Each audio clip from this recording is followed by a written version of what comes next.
What's going on, everyone? Thanks so much for tuning in to another video. I hope you're all doing well and that you're making some great things happen for yourselves and for others. All right, so if you haven't heard of an exercise called the Reverse Nordic Curl, or you're relatively unfamiliar with it, it's essentially an exercise that when performed correctly can greatly improve the overall tissue strength and extensibility of the muscles on the front of your thighs, which are known as the quadriceps muscles. Now, this means that this exercise can help improve the amount of force that they can produce and the overall range of motion that they can safely tolerate. In other words, this exercise can help to make those tissues much more robust. And when you have tissues such as the muscles on the front of your legs that are more robust, you have less pain, improved function, and reduced likelihood of injury. Now, just like with any other exercise in existence, this exercise is appropriate for some, not appropriate for others, and may require modifications for others based on their current condition and abilities. Now, I'll be going through some specific variations to make this exercise easier or more challenging, or to hopefully help fine-tune it to your own individual needs. Now, the best exercises are always the ones that can be individualized to your own individual needs, and this exercise is no different. But I want to make it clear that this exercise might not be appropriate for you, so be sure to speak with your qualified healthcare professional if you're not sure. Now, one of the keys with this exercise is that it really picks on the quadriceps muscles, and especially one that is known as the rectus femoris. Now, what makes this muscle unique from its other three brothers is that it crosses the hip joint and not just the knee joint. It's therefore known as a two-joint muscle, and this movement takes advantage of a really cool phenomenon that we can use to our advantage with two-joint muscles. This phenomenon is known as passive insufficiency. So let's quickly go over how to do the movement, and then we'll break it all down in terms of the cool details as to why this exercise is so effective at what it does. Now, at its heart, this is a really basic movement. Just kneel on a comfortable surface and then get as tall as you can by pushing your hips forwards.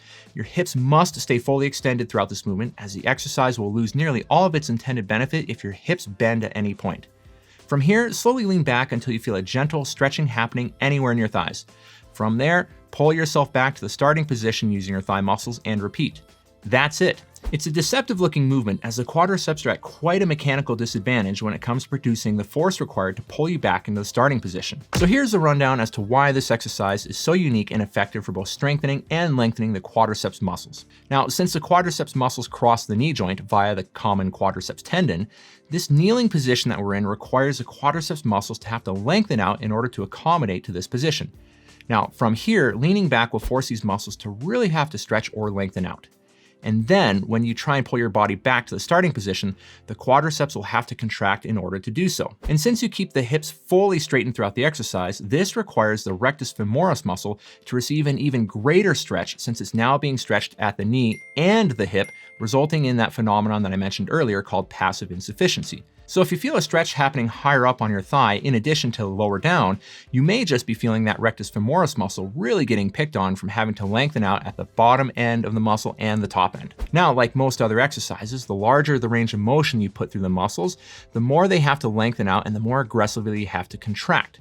So the vast majority of the challenge within this exercise will be determined by how much range of motion you use. And that's a critical component to understand. So if you were lifting weights for the first time, you wouldn't want to go too aggressive right away.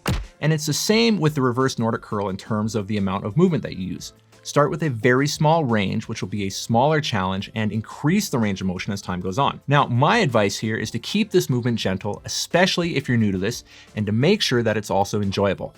Now, I don't care how small the movement is, as long as you're getting a gentle stretch and a feeling of a gentle contraction, then you're making good things happen. Remember, it takes time and consistent exposure to exercises for muscles to make the favorable changes we want when it comes to improved strength and flexibility. Now, if you're not confident with the movement, or you just need some assistance to make the movement easier or more appropriate for your needs, then there are a couple of great ways to do so.